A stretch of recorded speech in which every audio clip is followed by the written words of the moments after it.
welcome to the Badass Breastfeeding Podcast. This is Dianne, your lactation consultant. What else am I? I'm a maternal child health specialist. I'm a mother of 3. I have Nathan, who's 25, and I have the twins who are 23, and parenting doesn't stop when you get to adulthood. Just so everybody, in case you thought it That's might. not good news for me. I was hoping. Hoping you could just like deal with grandchildren and That not it just worry about the rest. Yeah. That you just didn't worry about them anymore. No, I don't know. Does your mom worry about you still? Actually, no. She doesn't. No. No. Maybe it I don't think she knows. No, but I don't think she ever did. No. Like, I don't think she I don't know. I asked her one time, I was like, when Jack was going to start going to school, which we didn't end up doing, but I was like trying to figure out where he would go to school and like worrying about it. And I was like, did you worry about where I was going to go to school? And she was like, no. Which I guess that was just how silly of you. There to was think no, I worried. yeah. I mean, there was only one option, I guess. Like, it was a different time in the city of Chicago. Was a little bit different. But anyway, I don't think she sat around worrying. Clearly not, because I would go out in Amsterdam. I would go out. I'd be gone for 3 days, and I'd walk in. And she'd be like, "Hi." Oh my God. Yeah. No, there was one time at all. There was one time, and I'm not kidding. I was probably 23 or 24, and I walked in at 5 in the morning. It was probably 4 or 5 in the morning. Mm-hmm. My father was standing there in the kitchen waiting for me. Oh my God.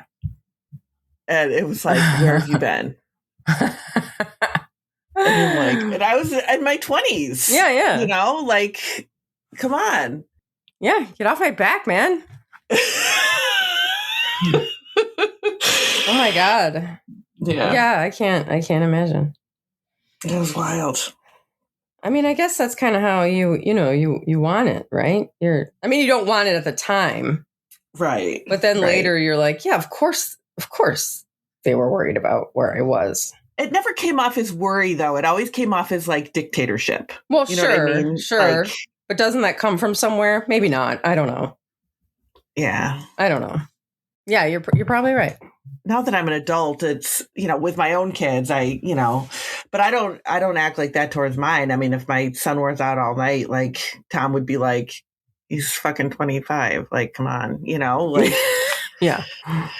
But it just didn't do that. It was you're in our house, you follow our rules. Yeah. That's the way it was. So it came off more of law abiding than worry. But I'm sure it was stemmed from worry. Could be. Yeah. Yeah. That's me. Anyway, and I'm Abby. Not anyway, but I'm Abby, the badass breastfeeder. And I have Jack, who is 14, and Exley, who just turned 12. And I just turned 50. Woo! Which is so weird. It sounds so adult, and I still feel like an immature little child. I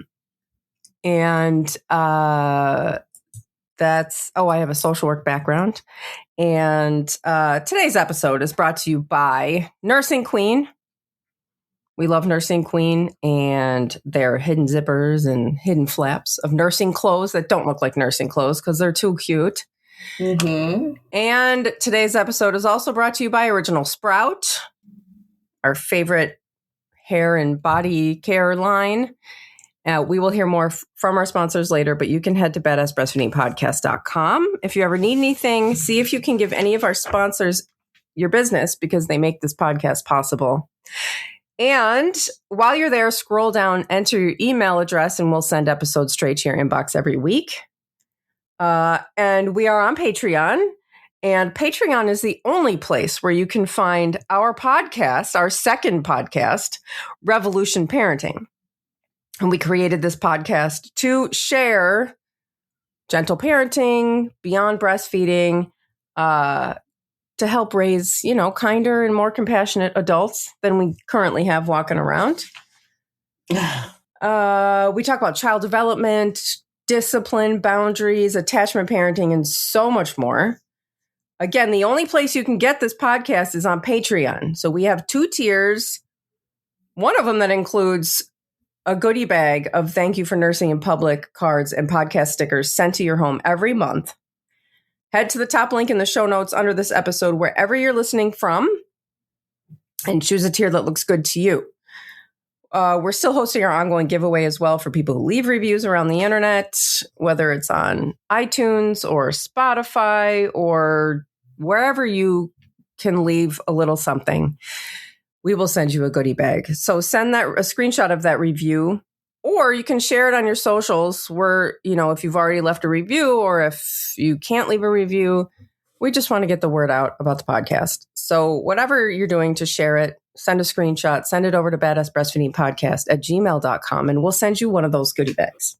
Also, if you send me a breastfeeding photo of yourself that you wouldn't mind me sharing on the internet, along, with something about yourself or not, either way, we will also send you a goodie bag.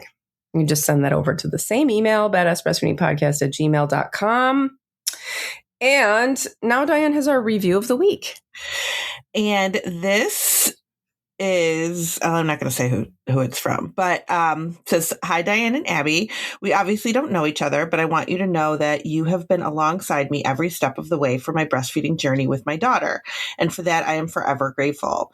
We recently fully weaned one day after my daughter turned 2. I am all sorts of emotions about this and keep having moments of regret where I feel like I am withholding something good for her, both physically and emotionally. It's like she deserves better and I'm not giving her my best. Despite these emotions, I have to say that our journey ended exactly how I had hoped. Our last nursing session didn't end in tears, pleading for more. She nursed for a couple of minutes, popped off, yelled, 'All done,' and ran off to grab a book to read with me. It reminded me that while we may be saying goodbye to one special part of our relationship, there will forever be a million more memories we will make together and cherish because of the bond we already have established. Our breastfeeding journey has had high highs and low lows, as I am certain all do. Through so many moments, I had your voices in my head, literally and figuratively, to support me. When my baby was waking up 12 plus times a night, I could hear you 2 telling me to set up a safe bed sharing situation. When she would fall down and hurt herself, I knew from you 2 that nursing is not just food, it's her comfort and safe space. When I would pump what felt like no milk, I knew that what I pump is just what the machine pumped, not how much milk I make. When I would be asked constantly about when I plan to wean, I would recall all the sassy comebacks listeners would write in with and recommend for unsolicited questions and advice.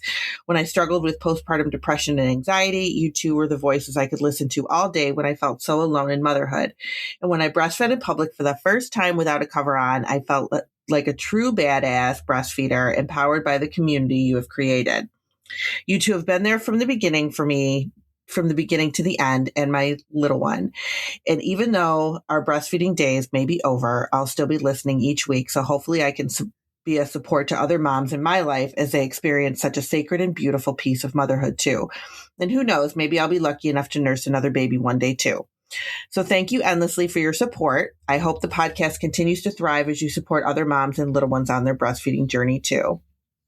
And then she says, "P.S. If this email was overly and unnecessarily emotional, let's blame the post-weaning hormone changes." Which, on that note, my very timely period was late this month and extremely painful compared to normal. Is this related to weaning or just a fluke? I would say it's related to weaning because that's a little too coincidental for me. Yeah, I mean, your hormones are going to be affected by weaning. Mm-hmm. Absolutely. That makes sense. And what an amazing message. I know. That was amazing. Don't be scared off from leaving a review if you're not as eloquent as a writer as she is. Because I know. I wanted to cry when I read it. It doesn't have to be all that. But what did you say? I said I wanted to cry when I read it. I know. So, touching. It really is. And there's no such thing as overly emotional. No. I hate that. You know who's overly emotional? Well, men.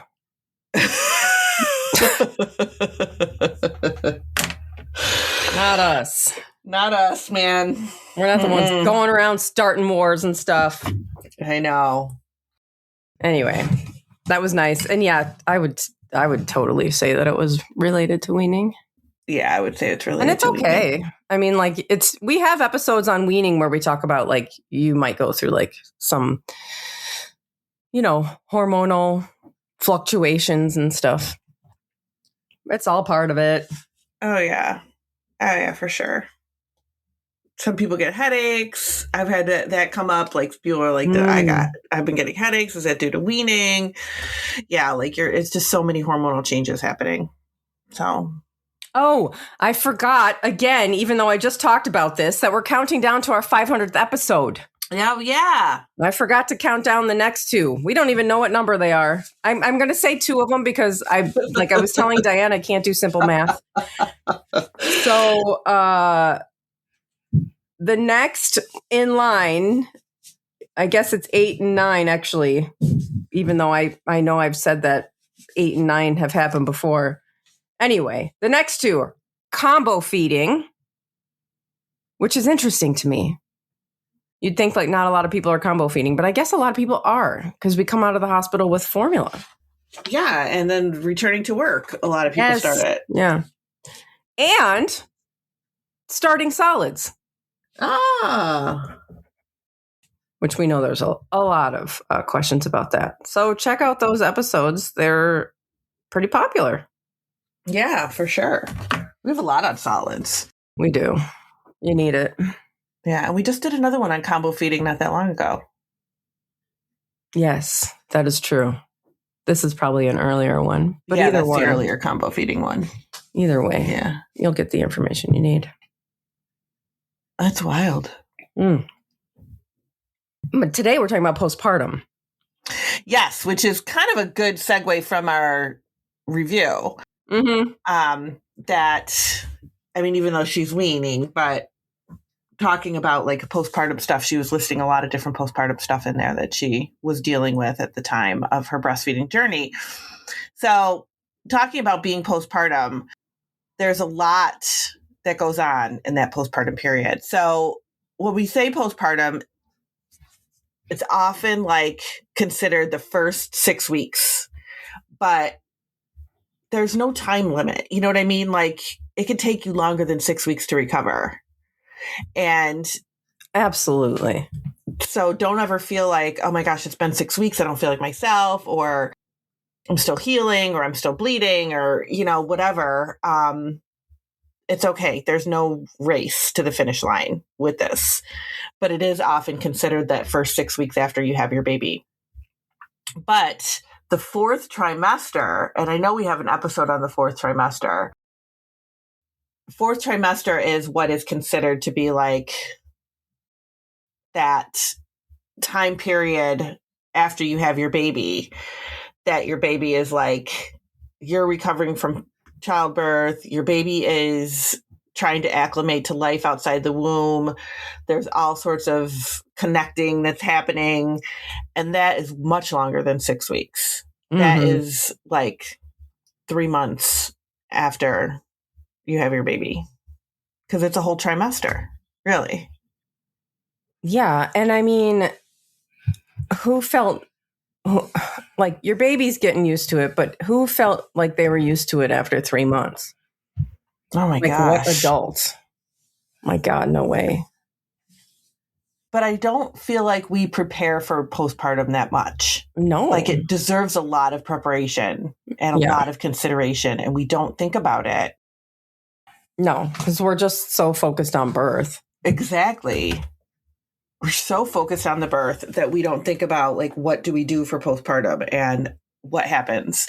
So I know that you've told us in the past that you bled for like ever. Yeah. What was it? I don't even remember now. Like 3 months or something? Yeah, it's crazy. I can't remember. I remember doing the math and thinking that it had erased all of the pregnancy time of not having to deal with bleeding. Oh my God. That's a long which I time. was really bitter about. But yeah, and I don't know. Postpartum, that's not what you're asking me, but I didn't like, this was a time where I did not feel well. Yeah. I felt like I was always really afraid that I was going to like hemorrhage. That was just in my mind. Like, oh my God, I'm just going to bleed out and die. Like I wasn't heavily bleeding. I was bleeding a normal amount, but I just in my mind, I just kept thinking, oh my God, what if just all my blood falls out? And like the baby's so little. It's such a vulnerable time. I did not like it either time. The second time around was a little bit better just because I was in a better headspace, I think. But I still did not. I also feel like the second time around when I worked with the midwives, because I had a home birth, so I had a lot of midwives and a doula here. And that helped as well. Mm-hmm. Because they were like, oh, if you start bleeding really heavily, here's what you should do. And I'm like, oh my God, there's something I can do? Like, they don't tell you that in the hospital. They're just like, bye. Wow, look at all the blood you lost. Yeah. So I don't know. I feel like this is a time where people would be really, really, it would be really good for people to hire like a postpartum doula or something and just have somebody come by and be like, the only reason they're there is to like check on you and help you through it. Anyway. Yes. And I equally did not feel good. And for me, I think a lot of it was mental. Mm-hmm. I think I really struggled with that postpartum piece of things. I had a lot going on. Like when I had Nathan, we moved from North Carolina to New York, like 10 days after he was born. So there was a lot happening there. I mean, think of how hard it is to move and then move statewide with a newborn. It was crazy. And at the time it was like, well, I don't really have time to think about being postpartum. You know what I mean? Yeah. But, you still are. So it was definitely a struggle. But then with the twins, it was a lot of like guilt over that having another baby and just a lot of postpartum feelings.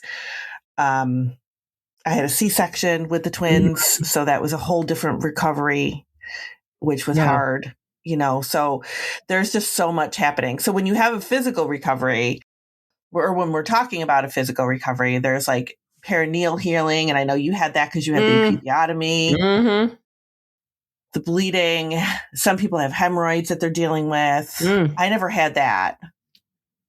But some people do. Pelvic floor changes. Now, pelvic floor is something we never talk about.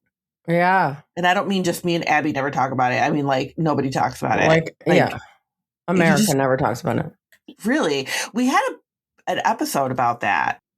And we had that pelvic floor lady come. Yeah, we did. I'm sorry. I always talk about guests and I'm just like, that one lady. I'm sorry. I should. If I knew I was going to be referencing this right now, I would have studied up on the exact. I didn't even think about telling you because I'm just right now thinking like, oh my God, we did an episode on this so long ago. I can just sit here and find it and easily while you talk. But the pelvic floor stuff, like that can be a game changer for your life. And I wish I had known about it. I wish I had done it. It's never too late. I probably still could, even though it's been 25 years. But it can be a huge game changer because your pelvic floor does hit the struggle bus when you have a baby. So you can definitely do some pelvic floor, seek some pelvic floor help. And just we're supposed to be just kind of recovering. You have to really keep in mind, I mean, you're taking care of the baby and that is always first and foremost, but your health and recovery is so important too. And you can't forget that. You can't let that go because there's just so much that you need to do for yourself in order to feel good for this baby. Mm-hmm. Now, with cesareans, you might have like incision healing. Some people get infection in their surgical scar, in their incision, which that didn't happen to me, but I know people it did happen to, and they had to have like drains, and it was just terrible. You have restrictions on lifting, and if you have other kids at home, that can be really difficult. Emotional aspects of having an unexpected cesarean or an unexpected cesarean, that is no joke. Like if you are like mine was expected. Like it was planned because it was twins. But from a lot of people, it is not. Right. And it is really a struggle. Yeah. Or like people, or like babies that have to go into the NICU. Yeah. Or like unexpected like things. I don't know if I'm jumping ahead, but like any of that you're dealing with. You're also dealing with like you just had this baby and now this baby's having an emergency. Jesus. Yeah. I mean, I can't imagine. And when I worked in the hospital setting, it used to happen where like the baby would have to be transferred because the hospital that I worked at had a special care nursery. They didn't have a NICU. Uh-huh. So if it was something that they couldn't handle, they would have to transfer the baby to the NICU, which was like just down the street. It wasn't like it was like another, right, city away or anything. It was just down the street. But still, that meant that the parent was in one hospital, the baby's in another hospital. And the parent, they would try to discharge the parent as quickly as possible so that they could get to the but it's like when you have a cesarean, then you're like rushing around and you're trying to like you can barely walk. Yeah, right. It's like awful. That is awful. It is awful. We need to take a break. Oh my goodness. Just chatting away. I know. We'll be right back, and I can also let you know that the pelvic floor specialist who we had on our podcast was Christina Walsh, and she was from Tighten Your Tinkler. Oh, that's right. Yeah. So check them out if you're interested in getting any kind of pelvic floor intervention done. And mention Badass. You can use code Badass for 50% off a program. So yeah, take advantage of that. I'm sure it's still good, and they would still honor that. And today's episode is brought to you by Original Sprout. And we are continuing along with our Original Sprout styling products, 50% off. We've got the styling balm, hair gel, curl control, curl calmer. I've used both of them. I really like them. And I don't remember, I said this before, but I don't know if it was in the episode where we had to remove our ads. Oh, yeah. But when you're in the shower and your hair is still soaking wet, take some of this curl calmer or the curl control or whatever and put it in your hair right then and there before you even get out of the shower. Put it there in your hair and put your hair up like in the towel and just leave it there for like half an hour or something. And when you take it out, your curls will be super luscious. Try it. Let me know how it goes. And so order any of these styling products, use code BADASS26 and you'll get 50% off over at originalsprout.com. And today's episode is also brought to you by Nursing Queen. And Nursing Queen has an extensive collection of t-shirts for the summer. And I know you're thinking like, how in the world can you hide a nursing top in a t-shirt? And you can. They have the horizontal hidden zipper, and there's this shirt with the asymmetrical flap, which I love. I have one in lavender, I think. And there's all of these t-shirts. They have Mommy and Me collections. The shirt says Mama. And the baby says Minnie. Aww. Mama and Minnie. And they're really cute. They've got this pink color, which is just, I love it. So go check out the t-shirts. And they also have some more formal t-shirts as well with the nursing access. And you just cannot tell that they're nursing tops. So head to nursingqueen.com and use code BADASS for 10% off of your order. And all of our sponsors and the promo codes can be found in the show notes under this episode, wherever you're listening from. They can also be found at badassbreastfeedingpodcast.com, where you'll find all of our other episodes, almost 500, our favorite resources page, and information about scheduling your very own one-on-one online lactation consultation with Dianne. Yes. So let's talk for a minute about like common physical changes that you might have. So there might be like night sweats. You feel like you're going through menopause. I swear to God. I mean, you basically are, right? I mean, that's what it is. It's just like a whole hormone thing. It's all your hormones. So you might have some night sweats. You're gonna maybe lose some hair. You hear all the time about that postpartum hair loss thing being for real. Swelling. You might have joint pain. Obviously, you're tired, and you might have changes in your libido, which I know we have episodes about this, but you might want to have nothing to do with sex, and that's okay.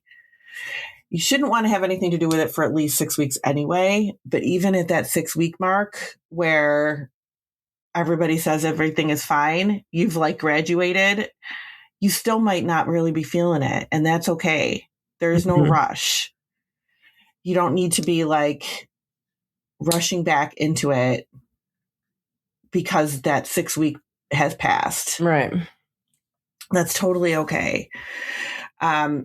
You just might, you got to give your hormones time to settle in, and you got to give your body time to heal. Like, that is really important that you give your body time to heal. And I know that with cesareans, they say, oh yeah, 8 weeks for a cesarean. What, 2 more weeks for major surgery? Like, come on. I mean, you can't tell. These are like general guidelines. These are not going to be like, you have to assess your own, like how you're feeling. And your partner needs to just like fucking calm down. I know. And if somebody's guilt tripping you or whatever, you call me. We'll come over and kick their ass. I know. Because that's just horrible. Because you have to judge for yourself. Like, I had an episiotomy. It's not just like whenever my doctor said that I was ready. It was when I felt like I had healed. Right. And I was, for the longest time, I was like, after that episiotomy, I was so scared to look at it. And one day I looked at it with a mirror and I was like, yep, that's an exit. Yeah. That is never an entrance ever again. Yep. Nope. I mean, I got over it and even went on to have another baby. So you're not going to be in this place forever. But it's not, nobody can decide for you when you're ready for anything. No, absolutely not. But that kind of brings up the next thing that I wanted to talk about is like changes in your relationship.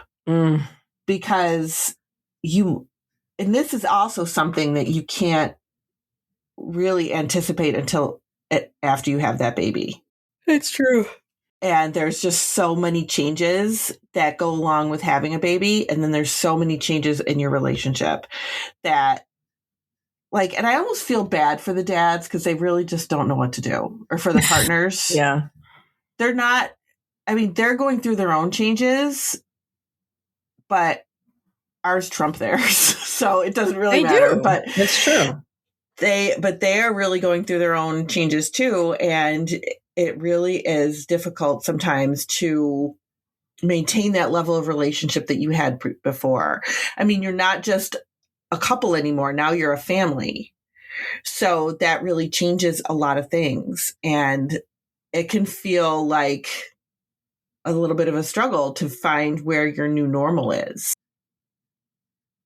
But you will find it. There was the last time we were at Babies and Bumps in Detroit. Remember there was that table like behind us that dealt with relationships. Oh yeah. Yeah, she was funny. We talked to her a little bit. She was funny. Yeah. But it is true that people, like, in the beginning, like when you're pregnant, people are like, oh yeah, it'll be fine. We're not going to experience any problems. We're a solid relationship. Mm-hmm. Doesn't mean you're going to experience problems. It just means things are going to be different. Yeah. And that's just the way it is. And, only the strong survive, I feel like. That's true. Yeah. So definitely find like your communication, keep up that communication no matter what. Make sure that you are communicating with each other. Make sure that you're finding a way to, reconnect without the baby. Not everything has to be about the baby. And I really feel like it's almost not healthy if every single thing in the world is about the baby once the baby's born. Well, yeah. I mean, that's kind of hard. It is hard, but you have to find ways to connect other than that. Yeah. Even though that's all you're doing. I mean, that is all you're doing at first. Mm-hmm. And I think this is a lot of times when people will find out whether they're, a good match, whether they connect on other levels with their partner, like, are we friends? Can we be could we be a tag team? Mm-hmm. Because you are doing other things and connecting in other ways that you never have, and doing things together that you never have. Yep. And that kind of brings me up to the last thing that I wanted to talk about is like those identity changes. And Abby sounds thrilled. And because you do go through a bit of an identity change when you become a mother, and things are different. Yeah. I remember this makes me think of like people that I've come across in my journey as a lactation consultant. And I remember like doing a class and talking about like returning to work and how some people don't end up going back to work or whatever. And I had this mom or this, this pregnant family, this pregnant couple. And this mother was like, I could, can't imagine not going back to work, and I'm like, well, like that's fine because most people do go back to work. And then I saw her postpartum and she was like, I can't imagine going back to work. Uh-huh. That's how I was. Yeah. Yeah. I was like, I'm going to go back to work. Josh is going to stay home and work. He was going to work and take care of the baby during the day. I don't know what planet we were on. We were on the we don't have a baby yet planet. So we thought anything would work. And I'm going to go back to work because I'm a social worker. I have like a whole career going. I'm going to get my LCSW. And yeah, I had that baby and I was like, yeah, right. No, none of this is happening. Mm-hmm. You just don't know. You just don't know. And then you feel like, wow, I had this whole identity as a social worker. Now what am I? Or I had this she was like a school principal or something. And it's like, okay, now what am I? That was my whole world. And now I'm somebody's mother. Like, where do I fit? Yeah. Yeah. It can be really shocking. It is. I definitely remember going through that. Like, that's like such an intense first baby thing. Mm-hmm. Where you're just like, who am I? Yeah, who am I? It's just, what am I doing? Is this the right choice? I remember feeling like that too, like having those babies, and especially after the twins, I kind of felt like this about like, did I make a mistake? And at that point, it's too late. No, yeah. But it's like, what are you going to do? But you really feel like those hormones really do a job on you. And you feel a lot of things, and that's okay. Like, it doesn't mean that you don't love your baby. It doesn't mean that you don't love your partner. It doesn't mean that you have to change your entire life. Just things are just a little different, and you acclimate to it. But that postpartum period, those first 6 weeks, sometimes you're just not thinking as clearly as you will later on. Mm-hmm. So you just have to give yourself time to adjust and to kind of embrace that new person that you're becoming, because it's not a bad thing. You're not like, oh my God, I'm not that, working 50 hours a week person anymore. Yeah. It's, you've got different priorities now. That's all. Yeah. Yeah. A lot of things that you thought were just like the most important thing in the world just don't even seem important at all anymore. Yeah. Yeah, and that's absolutely kind of good. I mean, like, you get to do what you think is important and leave the rest. Yeah.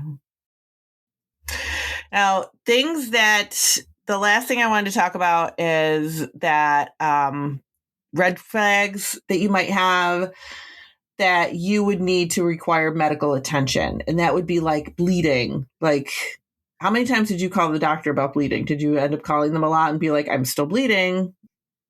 Yeah, well, I would just go to you have your doctor's appointments or every once in a while. I don't even remember.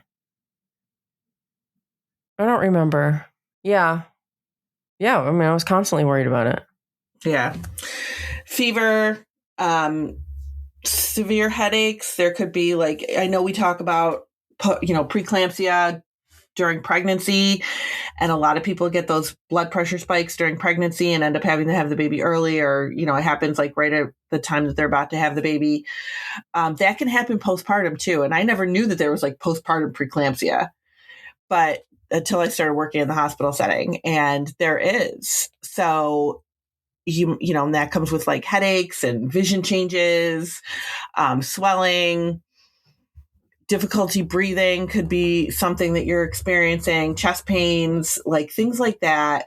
Definitely contact a provider and find out like what is going on, because you are recovering. So there's a lot of things that your body is doing. It's trying to heal. So there's lots of things happening. So it is postpartum. You really have to think about it as like, I know we think about it as like, oh, it's my baby. I'm going to be having my baby and we're going to be bonding and all this stuff, but it's a time of healing and learning how to adjust to life with a baby. So it is not, like I said earlier, this is not a race on who can like recover the fastest. Take your time, recover like you need to, and just be kind to yourself and use your support systems as much as you possibly can. Yeah. Don't lose yourself in all the fuss of the baby. Yeah, absolutely. That's a good way. You're healing more. I mean, you're healing more than the baby is. The baby's fine. Yeah. But, you're not in a lot of ways. Yeah. So you just got to make sure that you're taking care of yourself. And that's it. Thank you for listening. Thank you. Bye. Bye.